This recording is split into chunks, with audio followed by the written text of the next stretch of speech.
Makasaysayan ang unang SEA Games gold medal ni Alex Iala na excited na itinaas ang watawat ng Pilipinas sa palaro sa Thailand.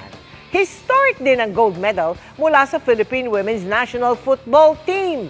Mula sa Bangkok, Thailand, nakatutok live si Jonathan Andal. Jonathan! Mel, dito ako ngayon sa venue ng basketball kung saan kanina lang lumabang po ang Gilas Pilipinas men and women at pareho po silang nanalo laban sa koponan ng Indonesia. Kaya pareho po silang aabante bukas sa finals para sa gold medal match. Sunod-sunod din naman po ang panalo ng mga babaeng atletang Pilipino gaya ng Filipinas football team at ni Pinay tennis ace Alex Iala.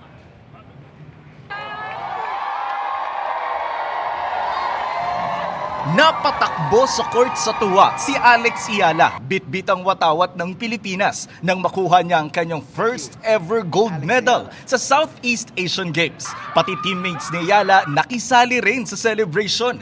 First gold medal din kasi ito ng Pilipinas sa women's tennis singles sa loob ng 26 na taon.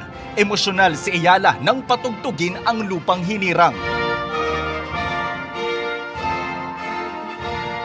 I think yan yung talagang nakakaiyak sa akin is when they play Lupang Hinirang. Matagal ko nang pinapangarap yon na, ako yung makakadala ng ganong pride sa Pilipinas. So I'm so thankful, I'm so humbled to be able to represent our country. I'm feeling super happy. She did almost everything well.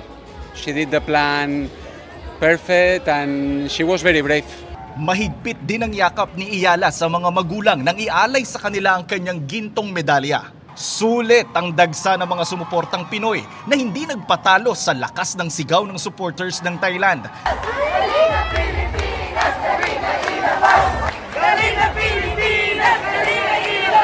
Naka-straight set win si Iala kontra sa pambato ng Thailand sa final score na 6-1 at 6-2. Sa kabilayan ng tila pagkadismaya ni Iala at reklamo sa ilang maling call ng line umpire. Yung sabi ko sa umpire is if it happened 3 times in the same game, parang kailangan something has to change. But anyway, it comes with the game that it happens. Goal achieved din para sa Women's National Football Team ng Pilipinas. Sa unang pagkakataon kasi, naka-gold medal sila sa SEA Games matapos pataubin ang 4-time defending champion na Vietnam sa makapigiliningang laban. Walang nakascore sa full-time at extra time kaya umabot ang game sa penalty shootout.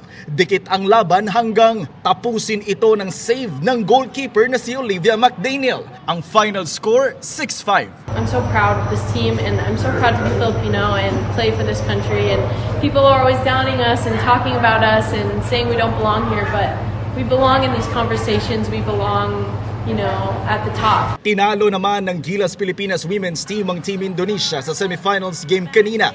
Final score 55-44. Kaya aabante sa gold medal match ang Gilas women. Wagi rin ng ginto ang Pilipinas sa men's laser run ng modern pentathlon na ambag ni Melvin Sakay. Ginto rin ang nakuha ni Pinoy windsurfer Denver John Castillo sa windsurfing men's under-19 IQ foil event.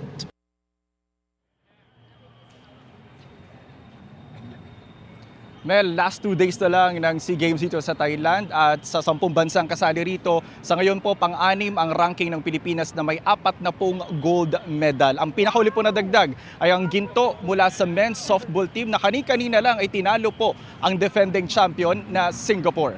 Yan muna ang latest mula rito sa Bangkok, Thailand. Ako po si Jonathan Andal ng GMA Integrated News at ng Philippine Olympic Committee Media. Nakatutok 24 oras.